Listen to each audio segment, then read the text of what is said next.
بسم اللہ الرحمن الرحیم الحمد للہ وحدہ والصلاة والسلام علی من لا نبی بعدہ۔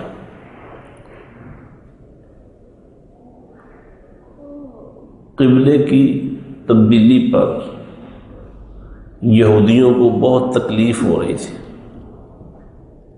بڑا شور مچا رہے تھے، منفی پروپیگنڈا بہت کرتے تھے، مسائل پیدا کرنے کی کوشش کرتے تھے۔ اور ظاہر آپ کو پتہ ہے اللہ تعالیٰ کو تو اس کے کاموں میں کوئی عاجز کر سکتا ہے؟ ہم تو کئی دفعہ ہوتا ہے نا، کوئی کام کرے جب اس کی مخالفت کرنے والے لوگ بہت زیادہ ہوں، ہم پسپائی اختیار کر لیتے ہیں۔ اللہ تعالیٰ کو کوئی عاجز کر سکتا ہی نہیں۔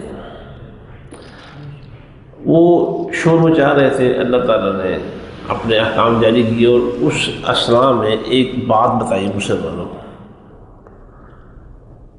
ہمارے جس طرح پہلی بات یہ کہ جس طرح پیغمبر کو بھیجنا ہمارا انعام اور احسان ہے، ایسے ہی قبلے کی تبدیلی بھی ہمارا انعام اور احسان ہے۔ یہ شور مچا رہے ہیں، مچانے دو، بک بک کر رہے ہیں، کرنے دو، تم نے کیا کرنا ہے؟ فرمایا فاذکرونی اذکرکم، تم مجھے یاد کرتے رہو۔ لوگوں کی مخالفت کا علاج اور حل کیا بتایا ہے؟ کہ تم اللہ کا ذکر کرو، اتنا اللہ کا ذکر کرو کہ اس کی برکت سے ان کی مخالفتیں اور جو انہوں نے طوفان اٹھائے ہوئے ہیں وہ سب کے سب دب جائیں۔ اللہ کو یاد کرو، اللہ کی یاد بہت کام کی چیز ہے۔ حافظ ابن قیم الجوزی رحمہ اللہ نے ایک کتاب لکھی ہے الوابل الصیب، ذکر الہی کے فوائد پر، ان کے ثمرات پر بہت قیمتی کتاب لکھی ہے۔ انہوں نے اس میں کہا ہے کہ ذکر الہی کے 100 سے زیادہ فائدے ہیں، اور وہ سارے کے سارے فائدے انہوں نے قرآن و حدیث سے بیان کیے ہیں، اپنی عقل سے نہیں۔ قرآن میں فائدے یہ آ گئے ہیں، حدیث میں یہ فائدہ آ گئے ہیں۔ مثلا انہوں نے یہ بتایا اللہ تعالیٰ کا ذکر کرنے والا بندہ ایسے ہی ہے جیسے وہ زندہ ہوتا ہے، اور ذکر نہ کرنے والا مردہ انسان ہے۔ یہ حدیث، ذکر الہی کرنے سے بندہ شیطان سے محفوظ ہو جاتا ہے۔ آخری حد شیطان سے جان چھڑانے کے لیے، شیطان سے اپنا پیچھا چھڑانے کے لیے، شیطان سے محفوظ ہونے کے لیے اپنے آپ کو اگر کسی قلعے میں بند کرنا چاہتے ہو جس میں شیطان کی مداخلت ہو سکے ہی نہ، وہ کیا ہے؟ اللہ کا ذکر کرو۔ اللہ کا ذکر کرنے سے دین پر عمل کرنا آسان ہو جاتا ہے۔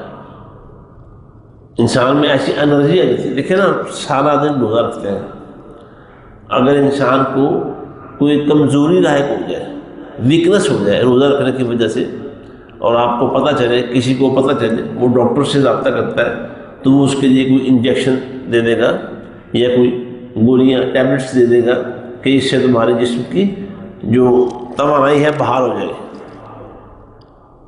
یہ جو ذکر الہی ہے ساری اس طرح کی روحانی کمزوریاں دور کر کے بندے کو اتنا توانا کر دیتا ہے، اتنا مضبوط بنا دیتا ہے کہ دین پر عمل کرنا آسان ہو جاتا ہے۔ اور ایک بات ذکر الہی کے حوالے سے ایک فائدہ وہ ہے جو یہاں ذکر ہوا ہے۔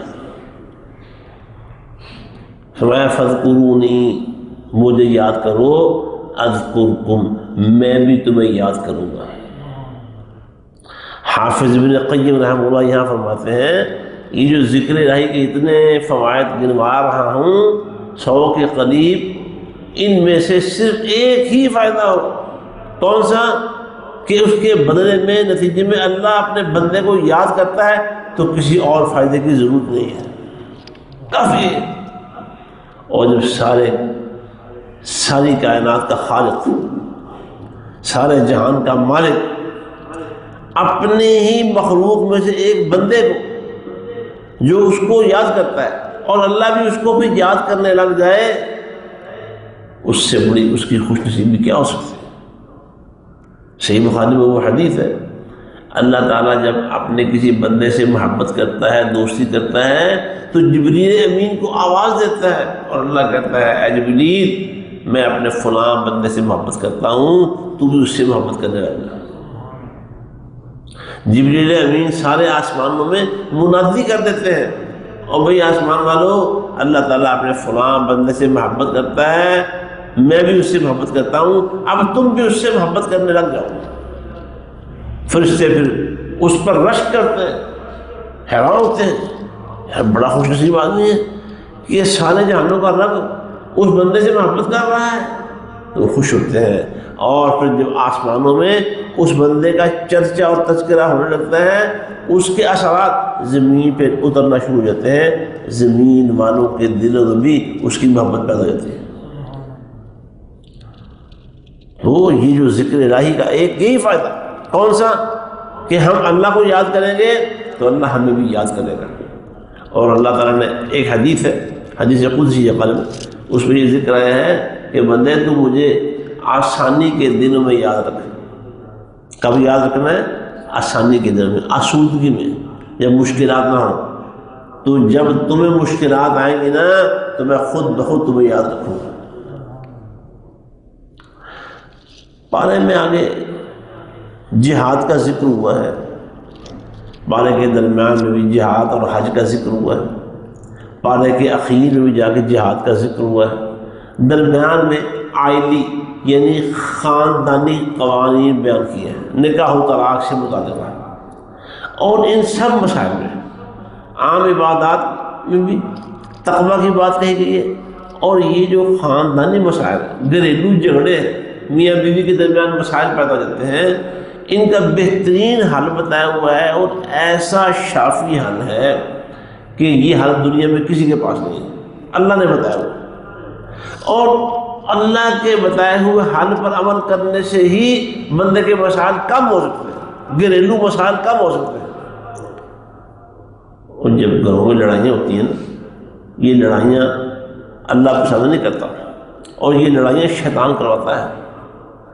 اللہ تعالیٰ نے ایسے طریقے اور ایسی تدبیریں بنائی ہوئی ہیں کہ ان پر عمل کرنے سے بندہ شیطان کا شکار ہونے سے بچ جاتا ہے۔ اور میں جو آج میرے دل میں یہ بات آ رہی تھی غور کرنے سے، وہ یہ کہ دیکھیں نکاح و طلاق سے متعلقہ گھریلو جھگڑوں اور ان کے حل سے متعلقہ احکام دے کے نا اللہ تعالیٰ نے، ان سے پہلے بھی جہاد کا ذکر ہے، حج اور جہاد، اور ان احکامات اور ان مسائل سے متعلق رہنمائی کرنے کے بعد بھی جہاد کا ذکر ہے۔ میں یہ سمجھ رہا تھا اللہ یہ چاہتا ہے کہ اے امت کے لوگوں، تم نے بڑا کام کرنا ہے، تمہارے ذمہ جہاد کا کام لگا ہوا ہے، تم سب سے بہترین امت ہو۔ اور یہ قرآن میں اللہ نے بتایا ہوا ہے کہ پیارے پیغمبر صلی اللہ علیہ وسلم کی امت یہ سب امتوں سے بہترین امت ہے، اس کے جیسی کوئی اور امت ہے ہی نہیں۔ اس امت نے دنیا میں اللہ کا کام کرنا ہے۔ جو یہود و نصارہ تھے نا، بنی اسرائیل کے لوگ، وہ اپنی بنی اسرائیل کی اصلاح کے لیے پیدا کیے گئے تھے، بنی اسرائیل کے اندر ہی انہوں نے دعوت کا کام کرنا تھا۔ لیکن اس امت نے بنی اسرائیل اور اس کے علاوہ دنیا کی تمام قوموں میں اللہ کا کام کرنا ہے۔ اخرجت للناس، یہ لوگوں کی خاطر یہ امت پیدا کی گئی ہے۔ جب اس نے جو گھر میں لڑائی پڑی ہو، گھر سے جاتے ہوئے چکھ چکھ اور آتے ہوئے لڑائی جھگڑا، کبھی کوئی مصیبت کبھی کوئی مصیبت، تو کیا خیال ہے ان کے ہوتے ہوئے جہاد کا کام ہو سکتا ہے؟ اللہ کی عبادت سکون سے، آرام سے، آسودگی ہو سکتی ہے؟ نہیں ہو سکتی نا۔ تو جب وہ جہاد کے کام میں یکسوئی چاہیے اور اس میں بندہ سرخرو ہونا چاہتا ہے، اس میں کامیابی کی منزل طے کرنا چاہتا ہے، تو گھر کے مسائل کو حل کرنا ہے، اور وہ حل ہوں گے تقویٰ کے ساتھ، وہ حل ہوں گے کتاب و سنت کی پیروی کے ساتھ۔ آج لوگوں کو پتہ ہی نہیں ہے، نہ تو شادی کے موقع پر نکاح کے مسائل کسی عالم اور کسی مستند شیخ کے پاس بیٹھ کے سیکھتے سمجھتے ہیں، نہ دلہا دلہن اور نہ دلہا دلہن کے خاندان میں لوگ کسی عالم کے پاس جاتے ہی نہیں ہیں، ٹائم ہی نہیں ہے. اور جب طلاق دینی ہوتی ہے نا تو طلاق دینے کے بعد سارا کام خراب کر دینے کے بعد جس طرح ڈور ساری الجھ جاتی ہے نا، اس طرح کے وہ جاؤ پیدا کرنے کے بعد پھر جاتے ہیں مولوی صاحب میں اپنی بیوی نے 3 طلاق نہیں بیٹھا ہوں 10 سوال کیے ہوں. مگر طلاق دینی ناگزیر ہے تو پہلے جا کے کسی عالم سے، کسی بزرگ سے، کسی شیخ سے بات کرو کہ میرے لیے طلاق دینا ناگزیر ہو گیا ہے، میں کیا کروں. ہو سکتا ہے وہ تمہیں کوئی ایسا مسئلہ بتا دے کہ طلاق دینے کی نوبت ہی نہ آئے اللہ کے فضل و کرم کے ساتھ. لیکن اگر ناگزیر ہو بھی جائے تو ایسا راستہ، محفوظ راستہ بتائیں گے، محفوظ راستہ جن پر عمل کرنے سے مسائل پیدا نہیں ہوں گے. طلاق اگر ہونی ہے تو ہو ہی جائے گی. تو یہ سارے جو تعلیمات ہیں جو میرے ذہن میں بات اللہ تعالیٰ نے ڈالی، اگر یہ صحیح ہے تو اللہ کی طرف سے. اللہ چاہتا ہے کہ گھر کے اندر مسائل ہو، پرسکون ماحول ہو، اور تاکہ گھر سے باہر کی جو زندگی ہے، جو جہاد فی سبیل اللہ کا کام ہے، جو دعوت اللہ کا کام ہے، جو امر بالمعروف کا کام ہے، جو نہی عن المنکر کا کام ہے، جو اللہ کے دین کی خدمت کا کام ہے، وہ پرسکون طریقے سے اور یکسوئی کے ساتھ ادا ہو سکے. اللہ تعالیٰ میں کتاب و سنت کو سمجھنے کی اور ان کے مطابق عمل کرنے کی، زندگی گزارنے کی توفیق عطا فرمائے. وآخر دعوانا ان الحمد للہ رب العالمین.